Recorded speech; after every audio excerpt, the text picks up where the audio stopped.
Hey, I'm Rod Fergusson. I'm the executive producer for the Gears of War franchise at Epic Games. Gears of War 3 is the end of the trilogy for Gears of War with the story of Marcus Phoenix and Delta Squad. The world is self-destructing.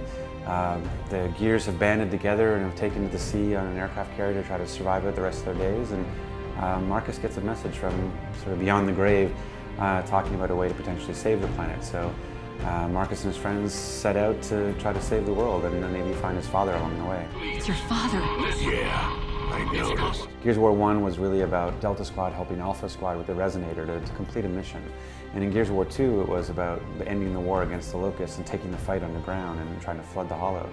And then Gears of War 3 is taking the scope even bigger to now a planetary scale.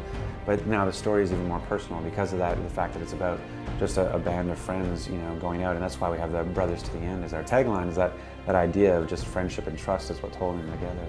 If you haven't played before, it's a great time to get in because the gameplay is really well suited for new players and sort of quickening their learning curve.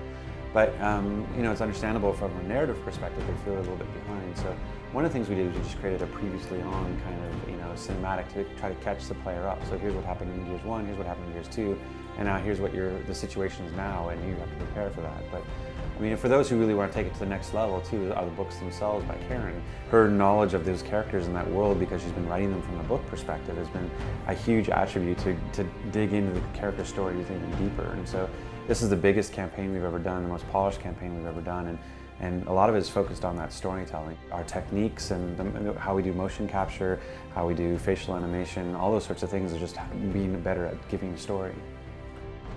Four-player co-op was a huge addition for us that changes the gameplay quite a bit because now we have 4 people looking for cover, 4 people who are looking for different opportunities to flank the enemies, and so you have to give them these combat bowls, these bigger space, these sandboxes to go and have more of that emerging gameplay in. We wanted to go back to that feeling of that kind of, you choose the path, you choose how to fight these guys. And then it's like, with the Lambent, we had a whole new army that we created because of the co-op. So you have this infected rabies locust, and then you give them the ability to mutate and grow arms and a head that breathes flame and spews out polyps and stuff. And so it was really trying to up the ante with those creatures and sort of push it over the top. We're about monsters. It's nice to not be just human on human. That's one of the reasons we created Beast Mode, is that you get to be the monster and attack the humans. And it is a true 3-way battle between the Locust and the Lambent and the humans. There is no, the Locust and the humans rally together to fight the Lambent, or the Lambent and the Locust rally to fight the humans. It really is that they're so against each other and they're so single-minded in their destruction and their purpose that they don't ever get that sort of cross. So it's nice to have that sort of 3-way war. So the creatures are different, the gameplay is different, and then we even have different weapons. Like we have a new shotgun with a double-barreled, we have a new assault rifle with a retro, we've got a digger launcher, a heavy sniper, a new flame grenade. I mean, so a lot of different elements that go into it to keep the variety, but at its heart, it's still that core cover-based shooter that people love. Any idea where we are now? In the shit, up to here. So we have Jace from the comic books, we have Sam from the novels, we have Bernie Mataki from the novels, so we're able to reach out and look for other characters that we can bring in.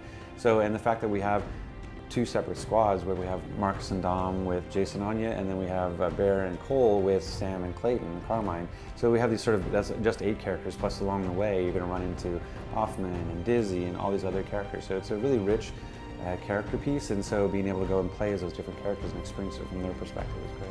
This is where it ends, one way or another.